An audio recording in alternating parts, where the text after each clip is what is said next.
ನಮಸ್ಕಾರ ಸ್ನೇಹಿತರೆ, ನಾವಿಲ್ಲಿ ನೋಡ್ತಾ ಇರುವ ಕೃತಿಯ ಹೆಸರು ಅಭಿಜ್ಞಾನ ಶಾಕುಂತಲ ಅಥವಾ ಶಾಕುಂತಲ. ಬರೆದವರು ಮಹಾಕವಿ ಕಾಳಿದಾಸ. ಇದು ಸಂಸ್ಕೃತ ಸಾಹಿತ್ಯದಲ್ಲಿ ಬರುವ ಒಂದು ಕ್ಲಾಸಿಕಲ್ ಕೃತಿಯಾಗಿದೆ. ಇದು ಬಹಳ ಪ್ರಸಿದ್ಧಿಯನ್ನು ಪಡೆದ ನಾಟಕವಾಗಿದ್ದು ಇಂಗ್ಲಿಷ್ ಭಾಷೆಗೂ ಅನುವಾದಗೊಂಡಿದೆ. ಅಲ್ಲದೆ ವಿಶ್ವದಾದ್ಯಂತ ಅನುವಾದಗೊಂಡ ಬಹಳ ಶ್ರೇಷ್ಠ ಕೃತಿಯಾಗಿದೆ.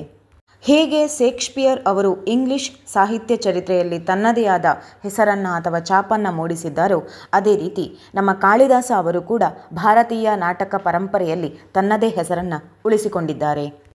ಶಾಕುಂತಲ ಅನ್ನುವ ಈ ಕೃತಿಯನ್ನು ಮೊದಲ ಬಾರಿ ಸಂಸ್ಕೃತದಲ್ಲಿ ಬರೆದು ನಂತರ ಆಂಗ್ಲ ಭಾಷೆಗೆ ತರ್ಜುಮೆ ಅಂದರೆ ಅನುವಾದ ಮಾಡಲಾಯಿತು. ಈ ಕೃತಿ ಮಹಾಭಾರತದೊಂದಿಗೂ ಜೋಡಣೆಯಾಗಿದೆ. ಈಗ ಕೃತಿಯ ಕುರಿತಾಗಿ ನೋಡೋಣ. ಈ ಶಾಕುಂತಲ ಅಥವಾ ಅಭಿಜ್ಞಾನ ಶಾಕುಂತಲ ಅನ್ನುವ ಈ ಕೃತಿಯನ್ನು ಸಂಸ್ಕೃತ ಸಾಹಿತ್ಯ ಚರಿತ್ರೆಯ ಬಹಳ ಕ್ಲಾಸಿಕಲ್ ಕೃತಿಯಾಗಿ ನೋಡಲಾಗುತ್ತದೆ. ಕಾಳಿದಾಸ ಇದ್ದಂತಹ ಕಾಲಘಟ್ಟದಲ್ಲಿ ಗುಪ್ತ ಡೈನೆಸ್ಟಿ ಇಂಡಿಯಾವನ್ನು ಆಳ್ತಾ ಇತ್ತು. ಈ ಕಾಳಿದಾಸ ಬ್ರಾಹ್ಮಣ ಫ್ಯಾಮಿಲಿಗೆ ಒಳಗೊಂಡವರಾಗಿದ್ದರು. ಶಿವ ಇವರ ಆರಾಧ್ಯ ದೈವವಾಗಿತ್ತು. ಹಾಗೆಯೇ ಕಾಳಿ ಮಾತೆಯನ್ನು ಮುಖ್ಯವಾಗಿ ಪೂಜೆ ಮಾಡ್ತಾ ಇದ್ರು. ಹಾಗೆ ಇವರ ಹೆಸರು ಕಾಳಿದಾಸ ಎಂದಾಯಿತು. ಶಾಕುಂತಲ ಅನ್ನುವ ಈ ಕೃತಿ ಇವರ ಮಾಸ್ಟರ್ ಪೀಸ್ ಕೃತಿಯಾಗಿದೆ ಹಾಗೂ ವರ್ಲ್ಡ್ ವೈಡ್ ಟ್ರಾನ್ಸ್ಲೇಟ್ ಆದಂತಹ ಕೃತಿಯಾಗಿದೆ. ಈ ಕೃತಿ ಮಹಾಭಾರತದೊಂದಿಗೂ ಕೂಡ ಜೋಡಣೆಯಾಗಿದೆ. ಹೇಗೆ ಅನ್ನೋದನ್ನು ಮುಂದೆ ನೋಡೋಣ.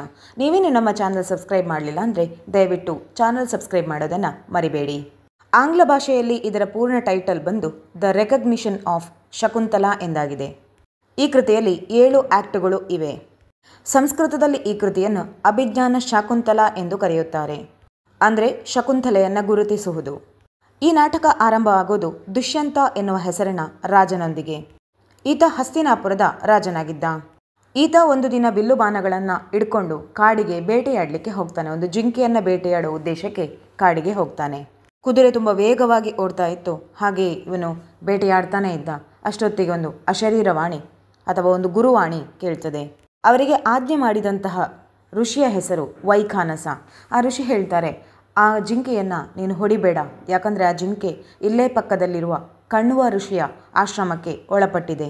ಆ ಮಾತನ್ನು ಕೇಳಿದ ದುಷ್ಯಂತ ತಕ್ಷಣ ತನ್ನ ಬಿಲ್ಲು ಬಾಣಗಳನ್ನು ಕೆಳಗಿಳಿಸಿ ಕುದುರೆಯಿಂದ ಕೆಳಗಿಳಿದು ಬರ್ತಾನೆ. ಇವನ ಈ ವರ್ತನೆಯನ್ನು ನೋಡಿದ ಋಷಿಗೆ ತುಂಬಾ ಖುಷಿಯಾಗ್ತದೆ. ಸಂತಸದಿಂದ ದುಷ್ಯಂತನಿಗೆ ಒಂದು ವರವನ್ನು ನೀಡ್ತಾನೆ. ಏನಂದರೆ, ಮುಂದೆ ನಿನಗೆ ಹುಟ್ಟುವ ಮಗ ನಿನ್ನ ಎಲ್ಲ ಕ್ವಾಲಿಟಿಗಳನ್ನು ಒಳಗೊಂಡು ಬರ್ತಾನೆ. ಹಾಗೆ ಈ ಇಡೀ ಭರತಖಂಡವನ್ನು, ಇಡೀ ಭೂಮಿಯನ್ನು ಆಳ್ತಾನೆ. ಮುಂದುವರಿಸಿ ಆ ಋಷಿ ಹೇಳ್ತಾರೆ, ಇಲ್ಲೇ ಪಕ್ಕದಲ್ಲಿ ಕಣ್ವ ಋಷಿಯವರ ಆಶ್ರಮವಿದೆ. ಋಷಿಗಳು ಈಗ ಆಶ್ರಮದಲ್ಲಿ ಇಲ್ಲ. ಅವರ ಮಗಳಾದ ಶಾಕುಂತಲ ಆಶ್ರಮದಲ್ಲಿ ಇದ್ದಾಳೆ, ನೀನು ಹೋಗು ಅಂತ ರಾಜನಿಗೆ ಹೇಳ್ತಾರೆ. ಅದೇ ರೀತಿ ರಾಜ ಆ ಆಶ್ರಮಕ್ಕೆ ಹೋಗ್ತಾನೆ. ಆ ಹೊತ್ತಿನಲ್ಲಿ ಶಾಕುಂತಲ ತನ್ನ 2 ಗೆಳತಿಯರಾದ ಅನಸೂಯ ಹಾಗೂ ಪ್ರಿಯಂವದನ ಜೊತೆ ಮಾತನಾಡುತ್ತಿದ್ದಳು. ಮತ್ತು ಆಕೆ ಗಿಡ ಮರಗಳಿಗೆ ನೀರನ್ನು ಉಣಿಸ್ತಾ ಇದ್ಲು. ಯಾಕಂದರೆ ಶಾಕುಂತಲೆಗೆ ಗಿಡ ಮರಗಳಂದರೆ ತುಂಬ ಇಷ್ಟ. ಶಾಕುಂತಲೆಯನ್ನ ಈ ದುಷ್ಯಂತ ರಾಜ ಮೊದಲ ಬಾರಿಗೆ ನೋಡಿದ್ದ. ಶಾಕುಂತಲೆ ಮಲ್ಲಿಗೆ ಗಿಡಗಳಿಗೆ, ಮಾವಿನ ಮರಗಳಿಗೆ ನೀರನ್ನು ಹಾಕ್ತಾ ಇದ್ಲು. ಇವೆಲ್ಲವನ್ನ ಆಕೆ ತನ್ನ ಸ್ವಂತ ಸಹೋದರಿಯರು, ಸಿಸ್ಟರ್ಸ್ ಎಂದೇ ಕನ್ಸಿಡರ್ ಮಾಡಿದ್ಲು. ದುಷ್ಯಂತನಿಗೆ ಆಕೆಯನ್ನು ನೋಡಿದ ತಕ್ಷಣ ತನ್ನ ಮನಸ್ಸಿನಲ್ಲಿ ಈಕೆಯನ್ನು ಮದುವೆಯಾಗಬೇಕೆನ್ನುವ ಆಸೆ ಮೂಡ್ತದೆ. ಆ ಸಮಯದಲ್ಲಿ ಒಂದು ಜೇನುನೊಣ ಶಾಕುಂತಲೆ ಹತ್ರ ಬರ್ತದೆ. ದುಷ್ಯಂತನಿಗೆ ಅದರ ಮೇಲೆ ಜಲಸಾಗ್ತದೆ. ಅದುವರೆಗೂ ಮರದ ಮರೆಯಲ್ಲಿದ್ದ ದುಷ್ಯಂತ ತಕ್ಷಣ ಹೊರಗೆ ಬರ್ತಾನೆ. ಈ 3 ಹುಡುಗಿಯರಿಗೆ ಅವನನ್ನು ನೋಡಿದ ತಕ್ಷಣ ಆಶ್ಚರ್ಯ ಆಗ್ತದೆ. ದುಷ್ಯಂತ ಶಾಕುಂತಲೆ ಹತ್ರ ನೀನು ಯಾರು ಎಂದು ಕೇಳಿದಾಗ, ನಾನು ಕಣ್ವ ಋಷಿಯ ಮಗಳು ಎಂದು ಶಾಕುಂತಲೆ ಇಂಟ್ರೊಡ್ಯೂಸ್ ಮಾಡ್ತಾಳೆ. ದುಷ್ಯಂತ ರಾಜನಿಗೆ ಆಶ್ಚರ್ಯ ಆಗ್ತದೆ. ಯಾಕಂದರೆ ಕಣ್ವ ಋಷಿಯವರು ಜೀವನ ಪರ್ಯಂತ ಆಗಿರುವವರು, ಅವರಿಗೆ ಮಗಳು ಹೇಗೆ ಸಾಧ್ಯ ಅನ್ನುವ ಪ್ರಶ್ನೆ ಮೂಡ್ತದೆ. ಆಗ ಶಾಕುಂತಲೆಯ ಗೆಳತಿ ಅನಸೂಯೆ ಹೇಳ್ತಾಳೆ, ಕಣ್ವ ಋಷಿ ಬಯೋಲಾಜಿಕಲಿ ಅವಳ ತಂದೆಯಲ್ಲ, ಸಾಕು ತಂದೆ. ಅಂದರೆ ಶಾಕುಂತಲೆ ಮೇನಕೆಯ ಮಗಳು. ಶಾಕುಂತಲೆಯ ತಂದೆ ಹೆಸರು ವಿಶ್ವಾಮಿತ್ರ. ಮೇನಕೆಗೆ ಸ್ವರ್ಗಕ್ಕೆ ಹೋಗಲಿದ್ದ ಕಾರಣ ಶಾಕುಂತಲೆಯನ್ನು ಕಣ್ವ ಋಷಿಯಲ್ಲಿ ಬಿಟ್ಟು ಹೋಗ್ತಾಳೆ. ಹಾಗಾಗಿ ಕಣ್ವ ಋಷಿ ಅವರ ಶಾಕುಂತಲೆಯ ಸಾಕು ತಂದೆಯಾಗಿದ್ದರು. ನಿಜವಾದ ತಂದೆ ತಾಯಿಗಳು ವಿಶ್ವಾಮಿತ್ರ ಮತ್ತು ಮೇನಕೆ. ಈ ಎಲ್ಲ ಮಾತುಗಳನ್ನು ಕೇಳಿದ ದುಷ್ಯಂತನಿಗೆ ಬಹಳ ಖುಷಿಯಾಗುತ್ತೆ. ಶಾಕುಂತಲೆ ಬೇರೆ ಬೇರೆ ರೀತಿಯಾಗಿ ದುಷ್ಯಂತನನ್ನು ನೋಡಿಕೊಳ್ತಾಳೆ. ತುಂಬಾ ಗೌರವಾದರಗಳಿಂದ ಟ್ರೀಟ್ ಮಾಡ್ತಾಳೆ. ಅದನ್ನೆಲ್ಲ ಗಮನಿಸಿದ ದುಷ್ಯಂತ ತುಂಬ ಖುಷಿಯಾಗಿ ತನ್ನ ರಾಜಮುದ್ರೆಯನ್ನು ತೆಗೆದು, ತನ್ನ ಉಂಗುರವನ್ನು ತೆಗೆದು ಆಕೆಗೆ ಉಡುಗೊರೆಯಾಗಿ ನೀಡ್ತಾನೆ. ನಂತರ ಆತ ತನ್ನ ರಾಜ ಬಂಗಲೆಗೆ ಹೋಗ್ತಾನೆ. ಆದರೆ ಮರುದಿನ ಪುನಃ ಬೇರೆ ಒಂದು ಕಾರಣ ಇಟ್ಕೊಂಡು ಕಣ್ವ ಋಷಿಯ ಆಶ್ರಮಕ್ಕೆ ದುಷ್ಯಂತ ಬರ್ತಾನೆ. ಆಗ ಆತನ ಗಮನಕ್ಕೆ ಬರ್ತದೆ ಕೆಲವು ಕೆಟ್ಟ ಶಕ್ತಿಗಳು ಆಶ್ರಮದ ಸುತ್ತ ನೆರೆದು ಆಶ್ರಮಕ್ಕೆ ತುಂಬ ತೊಂದರೆ ಕೊಡ್ತಾ ಇದ್ದಾವೆ ಅಂತ. ಹಾಗಾಗಿ ಶಾಕುಂತಲೆಯೂ ಕೂಡ ಕೇಳಿಕೊಳ್ತಾಳೆ ದುಷ್ಯಂತನ ಹತ್ರ, ನೀವು ಸ್ವಲ್ಪ ದಿನ ಇಲ್ಲಿ ನಿಂತು ಇವೆಲ್ಲವನ್ನ ಪರಿಹಾರ ಮಾಡಬಹುದಾ ಎಂದು. ಅದೇ ಸಮಯದಲ್ಲಿ ದುಷ್ಯಂತನಿಗೆ ಅರಮನೆಯಿಂದ ಕೆಲವು ಕೆಲಸಗಳು ಬರುತ್ತದೆ. ಅದನ್ನು ತನ್ನ ತಾಯಿಗೆ ಒಪ್ಪಿಸಿ ತಾನೊಂದು ಇಂಪಾರ್ಟೆಂಟ್ ಕೆಲಸದಲ್ಲಿದ್ದೇನೆ ಅಂತ ಹೇಳಿ ಇಲ್ಲಿ ಕಣ್ವ ಋಷಿಯ ಆಶ್ರಮದಲ್ಲಿ ಆತ ಸೇಫ್ ಗಾರ್ಡ್ ಆಗಿ ಇರ್ತಾನೆ. ಶಾಕುಂತಲೆಗೂ ದುಷ್ಯಂತನ ಕಡೆಗೆ ಒಂದು ಅಟ್ರಾಕ್ಷನ್ ಇತ್ತು.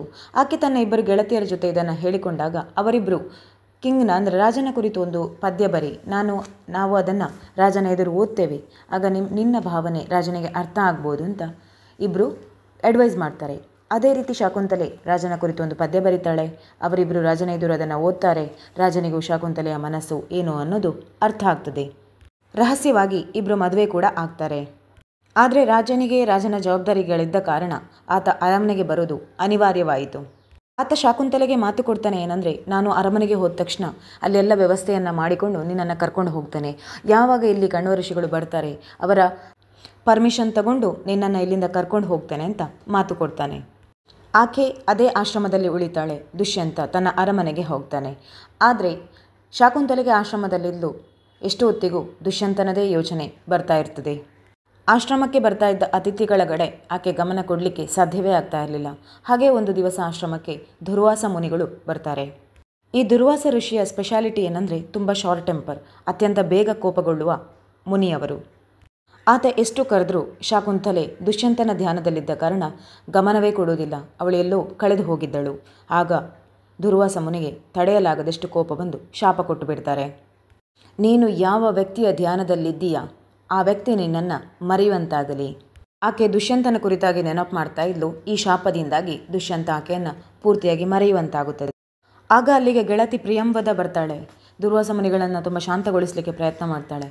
ಕೊನೆಗೂ ದುರ್ವಾಸ ಮುನಿಗಳು ಶಾಂತರಾಗ್ತಾರೆ ಮತ್ತು ಆ ಶಾಪಕ್ಕೆ ಒಂದು ಪರಿಹಾರ ಕೊಡ್ತಾರೆ. ಏನಂದರೆ, ನೀನು ಯಾವ ವ್ಯಕ್ತಿಯ ಧ್ಯಾನದಲ್ಲಿದ್ದೆಯೋ ಆ ವ್ಯಕ್ತಿ ನಿನ್ನನ್ನು ಮರೀತಾರೆ. ಆದರೆ ಆ ವ್ಯಕ್ತಿ ನಿನಗೆ ಏನಾದರೂ ಒಂದು ವಸ್ತುವನ್ನು ಕೊಟ್ಟಿದ್ದರೆ ಆ ವಸ್ತುವನ್ನು ನೋಡಿದ ತಕ್ಷಣ ಆ ವ್ಯಕ್ತಿಗೆ ಹಿಂದೆ ನಡೆದದೆಲ್ಲ ಪುನಃ ನೆನಪಿಗೆ ಬರುವಂತಾಗಲಿ ಅಂತ ಅದಕ್ಕೆ ಶಾಪಕ್ಕೆ ಪರಿಹಾರವಾಗಿ ಒಂದು ಪರಿಹಾರವನ್ನು ಸೂಚಿಸ್ತಾರೆ.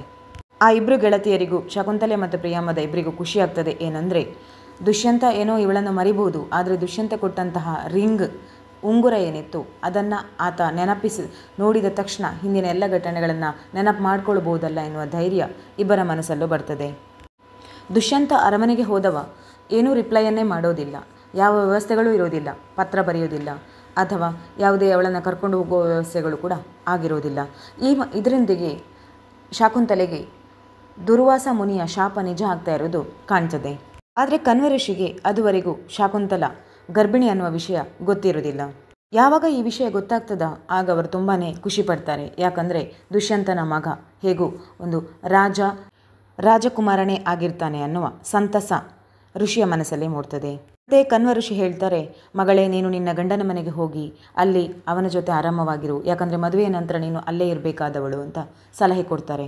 ಅಂತೆಯೇ ಶಾಕುಂತಲೆ ಎಲ್ಲರಿಗೆ ವಿದಾಯವನ್ನು ಹೇಳಿ ತನ್ನ ಗಿಡ ಮರಗಳಿಗೂ ತನ್ನ ನೆಚ್ಚಿನ ಎಲ್ಲ ವಸ್ತುಗಳಿಗೂ ಶುಭ ವಿದಾಯವನ್ನು ಹೇಳಿ ದುಷ್ಯಂತನ ಅರಮನೆಯ ಕಡೆಗೆ ತೆರಳ್ತಾಳೆ.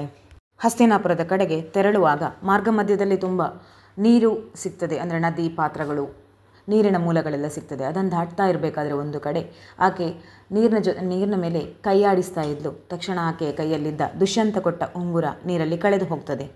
ತಕ್ಷಣ ಒಂದು ಮೀನು ಆ ಉಂಗುರವನ್ನು ತಿಂದು ಬಿಡ್ತದೆ. ನಂತರ ಆಕೆ ತನ್ನ ಗಂಡನನ್ನು ಭೇಟಿಯಾಗಲಿಕ್ಕೆ ಅರಮನೆಗೆ ಬಂದಾಗ ಆತ ಒಂದು ಸಂಗೀತವನ್ನು ಆಸ್ವಾದಿಸ್ತಾ ಇದ್ದ. ಒಬ್ಬ ಮೆಸೆಂಜರ್ ಬಂದು ಆತನ ಹತ್ರ ಎಲ್ಲವನ್ನ ಹೇಳ್ತಾಳೆ. ಒಂದು ಕಣ್ವ ಋಷಿ ಆಶ್ರಮದಿಂದ ಒಂದಷ್ಟು ಜನಗಳು ಬಂದಿದ್ದಾರೆ, ಒಂದು ಮಹಿಳೆ ಕೂಡ, ಗರ್ಭಿಣಿ ಮಹಿಳೆ ಕೂಡ ಇದ್ದಾರೆ ಅನ್ನೋದನ್ನು. ಆದರೆ ದುಷ್ಯಂತನಿಗೆ ಶಾಪದ ಫಲವಾಗಿ ಎಲ್ಲವೂ ಮರೆತು ಹೋಗಿರ್ತದೆ. ಆತ ಶಾಕುಂತಲೆಯನ್ನು ಗುರುತಿಸೋದು ಸಾಧ್ಯವೇ ಆಗೋದಿಲ್ಲ. ಕಣ್ವ ಋಷಿಯ ಕಡೆಯಿಂದ ಬಂದಂತಹ ಮೆಸೆಂಜರ್ ಹೇಳ್ತಾನೆ, ನೀವು ಮಾಡಿದಂತಹ ರಹಸ್ಯ ಮದುವೆ ಕಣ್ವ ಋಷಿಯಲ್ಲಿ ಏನಾದ್ರಿ, ಅದರ ಫಲವಾಗಿ ಈಕೆ ನಿಮ್ಮ ಪತ್ನಿ ಅಲ್ಲದೆ ಆಕೆಯ ಹೊಟ್ಟೆಯಲ್ಲಿರುವ ಮಗು ನಿಮ್ಮ ಮುಂದಿನ ಸಂತಾನ, ಇವರಿಬ್ಬರನ್ನ ನೀವು ಒಪ್ಪಿಕೊಳ್ಬೇಕು ಅಂತ ಆ ಮೆಸೆಂಜರ್ ಹೇಳ್ತಾರೆ. ಆದರೆ ದುಷ್ಯಂತ, ನಾನು ಈ ಮಹಿಳೆಯನ್ನು ನೋಡೇ ಇಲ್ಲ, ನಾನು ಮದುವೆಯಾಗಲೂ ಇಲ್ಲ, ಮಗುವೂ ಇಲ್ಲ ಅಂತ ಎಲ್ಲವನ್ನ ನಿರಾಕರಿಸ್ತಾನೆ. ಇದೆಲ್ಲವೂ ಆ ಶಾಪದ ಫಲವಾಗಿರ್ತದೆ. ಈಗ ಶಾಕುಂತಲೆ ಏನಾದರೂ ಕೊನೆಯ ಪರಿಹಾರವಾಗಿ ಆ ಉಂಗುರ ಸಿಗ್ತದ ಅಂತ ತನ್ನ ಕೈಯಲ್ಲೆಲ್ಲ ಹುಡುಕಾಡ್ತಾಳೆ. ಆದರೆ ಉಂಗುರ ಕೂಡ ನಾಪತ್ತೆಯಾಗಿರ್ತದೆ. ಆದರೆ ಆ ಮಹಿಳೆಯ ಪರಿಸ್ಥಿತಿಯನ್ನು ನೋಡಿದ ದುಷ್ಯಂತ ಹೇಳ್ತಾನೆ, ನಾನು ನಿನ್ನನ್ನು ಹೆಂಡತಿಯಾಗಿ ಒಪ್ಪಿಕೊಳ್ಳುವುದಿಲ್ಲ, ಬದಲಾಗಿ ನೀನು ಒಬ್ಬ ಗರ್ಭಿಣಿ ಮಹಿಳೆಯಾಗಿರೋ ಕಾರಣ ಈ ಆಶ್ರಮದಲ್ಲಿ ನಿಲ್ಲು, ನಿನ್ನ ಡೆಲಿವರಿ ಆದ ನಂತರ ಮಗುವನ್ನು ನೋಡಿಕೊಂಡು ನನ್ನದೇ ಮಗು ಹೌದು ಅಂತಾದರೆ ನಾನು ಅದನ್ನು ಮತ್ತೆ ನಿರ್ಧಾರ ಮಾಡ್ತೇನೆ ಅಂತ ಒಂದು ಆಫರ್ ಕೊಡ್ತಾನೆ. ಆದರೆ ಇದು ಶಕುಂತಲೆಗೆ ಸರಿ ಕಾಣುವುದಿಲ್ಲ. ಒಪ್ಪಿದರೆ ಹೆಂಡತಿಯಾಗೇ ಒಪ್ಪಿಕೊಳ್ಬೇಕು ಅನ್ನೋದು ಆಕೆಯ ಹಠವಾಗಿತ್ತು. ಅದನ್ನು ಒಪ್ಪದ ಶಕುಂತಲೆಯನ್ನು ಆಕೆಯ ತಾಯಿ ಮೇನಕೆ ಬಂದು ಕರ್ಕೊಂಡು ಹೋಗ್ತಾರೆ. ಯಾಕಂದರೆ ಆ ಫಿಶರ್ ಮ್ಯಾನಿಗೆ ಒಂದು ರಿಂಗ್ ಸಿಕ್ಕಿತ್ತು, ಒಂದು ಮೀನಿನ ಹೊಟ್ಟೆಯಲ್ಲಿ ಒಂದು ರಿಂಗ್ ಸಿಕ್ಕಿತ್ತು. ಆ ರಿಂಗಿನಲ್ಲಿ ಕಿಂಗ್ ದುಷ್ಯಂತನ ಹೆಸರು ಬರೆಯಲಾಗಿತ್ತು. ಘಟನೆ ನಡೆದು ಒಂದಷ್ಟು ಸಮಯಗಳ ನಂತರ ಇಬ್ಬರು ಅಧಿಕಾರಿಗಳು, ಪೊಲೀಸ್ ಅಧಿಕಾರಿಗಳು ಒಂದು ಫಿಶರ್ ಮ್ಯಾನನ್ನು ಇಟ್ಕೊಂಡು ಬರ್ತಾರೆ. ಇಬ್ಬರು ಪೊಲೀಸ್ ಅಧಿಕಾರಿಗಳು ಈ ಫಿಶರ್ ಮ್ಯಾನನ್ನು ಒಬ್ಬ ಕಳ್ಳ ಎಂದು ಭಾವಿಸಿದ್ದರು. ಆದರೆ ಆ ರಿಂಗ್ ಸಿಕ್ಕಿರುವಂತಹದ್ದು ಮೀನಿನ ಹೊಟ್ಟೆಯಲ್ಲಿ. ಯಾವಾಗ ರಾಜ್ಯ ದುಷ್ಯಂತ ಆ ರಿಂಗನ್ನು ನೋಡ್ತಾನೋ ತಕ್ಷಣ ಅವನಿಗೆ ಎಲ್ಲವೂ ನೆನಪಾಗ್ತದೆ. ತಕ್ಷಣ ಆತ ಶಕುಂತಲೆಯನ್ನು ಹುಡುಕುವ ಪ್ರಯತ್ನ ಮಾಡ್ತಾನೆ. ಆ ರಿಂಗನ್ನು ಕೊಟ್ಟಂಥ ಫಿಶರ್ ಮ್ಯಾನಿಗೆ ಅದಕ್ಕೆ ಸಮಾನವಾದ ಚಿನ್ನದ ಅಥವಾ ನಗದು ಮೊತ್ತವನ್ನು ನೀಡ್ತಾನೆ. ಶಕುಂತಲೆಯ ಹುಡುಕುವ ಪ್ರಯತ್ನವನ್ನು ಮುಂದುವರಿಸ್ತಾನೆ. ಆದರೆ ಶಕುಂತಲೆ ಸಿಗದೆ ಹೋದಾಗ ದುಷ್ಯಂತನಿಗೆ ತುಂಬಾ ಬೇಸರ ಆಗ್ತದೆ. ಆಕೆ ನನ್ನ ಹತ್ರ ಬಂದಾಗಲೂ ನಾನು ಅವಳನ್ನು ಗುರುತಿಸಲಿಕ್ಕೆ ಸಾಧ್ಯವೇ ಆಗಲಿಲ್ಲ ಅಂತ ಹೇಳಿ ತುಂಬ ಅನಾರೋಗ್ಯಕ್ಕೆ ಈಡಾಗ್ತಾನೆ. ಯಾವ ರಾಜ್ಯ ಕೆಲಸಗಳಲ್ಲೂ ಕೂಡ ಆತನಿಗೆ ಆಸಕ್ತಿ ಕಾಣೋದಿಲ್ಲ. ಯಾವ ರಾಜ ವೈಭೋಗ ಕೂಡ ಆತನ ಮನಸ್ಸನ್ನು ಸರಿ ಮಾಡುವ ಸ್ಥಿತಿಯಲ್ಲಿ ಇರಲಿಲ್ಲ. ಒಬ್ಬ ಮೆಸೆಂಜರ್ ಬಂದು ಹೇಳ್ತಾನೆ, ಒಂದು ತುಂಬ ಕಾಂಪ್ಲೆಕ್ಸ್ ಆಗಿರೋ ಕೇಸ್ ಬಂದಿದೆ, ನೀವು ಇದನ್ನು ಸಾಲ್ವ್ ಮಾಡಬೇಕು ಎಂದು. ದುಷ್ಯಂತ ತನ್ನ ರಾಜ್ಯವನ್ನು ಇಂದ್ರನ ಸಹಾಯದೊಂದಿಗೆ ತುಂಬ ಸಂರಕ್ಷಣೆಯಿಂದ ನೋಡಿಕೊಳ್ತಾನೆ.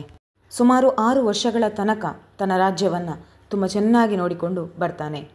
ಮುಂದೆ ಒಂದು ದಿನ ಕಾಡಿಗೆ ಬೇಟೆಗೆಂದು ಹೋದಾಗ ಒಬ್ಬ ಹುಡುಗ ಹುಲಿಯ ಜೊತೆ ಆಟ ಆಡ್ತಾ ಇರುವುದನ್ನು ಗಮನಿಸ್ತಾನೆ. ಆತನ ಹೆಸರು ಸರ್ವದಮನ್. ಆತ ತುಂಬ ಬುದ್ಧಿವಂತ ಬಾಲಕನಾಗಿದ್ದ. ಆತನ ಕುತ್ತಿಗೆಯಲ್ಲಿ ಒಂದು ಪದಕವಿತ್ತು. ಪದಕವನ್ನು ನೋಡ್ತಾ ಇದ್ದ ಹಾಗೆ ದುಷ್ಯಂತನಿಗೆ ಆ ಹುಡುಗನ ಕಡೆಗೆ ಅಟ್ರಾಕ್ಷನ್ ಆಗ್ತದೆ. ಆತ ನೋಡಲು ದುಷ್ಯಂತನ ರೀತಿಯೇ ಇದ್ದ. ಈ ಸರ್ವದಮನ್ ಎನ್ನುವ ಬಾಲಕ ತಲೆಯಲ್ಲಿ ಒಂದು ಟೊಪ್ಪಿ ಧರಿಸಿದ್ದ. ಆ ಟೊಪ್ಪಿಯನ್ನು ಬೇರೆ ಯಾರಾದರೂ ಮುಟ್ಟಿದ ತಕ್ಷಣ ಅದು ಒಂದು ಕಪ್ಪು ಕಲರ್ನ, ಅಂದರೆ ಬ್ಲ್ಯಾಕ್ ಕಲರ್ನ ಹಾವಾಗಿ ಕನ್ವರ್ಟ್ ಆಗ್ತಾ ಇತ್ತು. ಅಂತೆಯೇ ಅವರಿಗೆಲ್ಲ ಒಂದು ವಾರ್ನಿಂಗ್ ಸಿಗ್ತದೆ, ಏನಂದರೆ ಆ ಮಗುವನ್ನು ಮುಟ್ಲಿಕ್ಕೆ ಹೋಗಬೇಡಿ, ಮುಟ್ಟಿದ ತಕ್ಷಣ ಅವನ ತಲೆಯಲ್ಲಿರುವ ವಸ್ತ್ರ ಹೋಗಿ ಹಾವಾಗಿ ನಿಮಗೆ ಕಚ್ತದೆ ಎನ್ನುವ ವಾರ್ನಿಂಗ್ ಕೂಡ ಸಿಕ್ಕಿತು. ಅದ್ಯಾವುದನ್ನು ಕೇಳದ ದುಷ್ಯಂತ ಸರ್ವದಮನನ ಆ ಹುಡುಗನನ್ನು ಮುಟ್ಟಿದ ತಕ್ಷಣ ಅಲ್ಲಿ ಹಾವಾಗಿ ಬದಲಾಗಿದ್ದ ವ್ಯಕ್ತಿ ಏನಿದ್ದ ಅವನು ಕೆಳಗೆ ಬಿದ್ದು ಬಿಡ್ತಾನೆ.